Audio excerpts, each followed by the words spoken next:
The volume of urine is needed to calculate the sodium excretion in one day.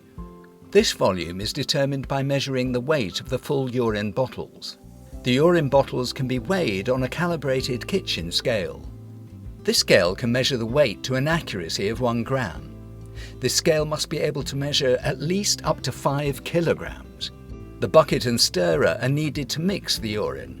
Only small amounts of 24-hour urine are needed to determine sodium, potassium, creatinine and, if required, iodine.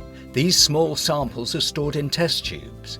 You need at least 2 milliliters of urine per tube and at least 3 different tubes. Use tubes with a screw cap, otherwise it might break when stored in the freezer. It's recommended to always keep an extra tube as a spare. The tubes can be placed in a rack for easy handling. The plastic syringes are used to transfer the urine samples into the test tubes. The markers are used to mark the test tubes with the identical number of the participant. Labels can also be affixed to the tubes. After transferring the urine into the test tubes, these must be stored in a cool place, maximum 4 degrees Celsius, until they're analysed.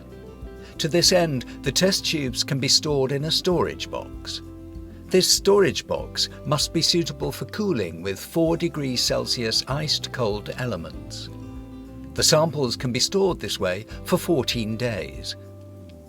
If it takes longer before you can analyse the samples, freezing of the samples is recommended.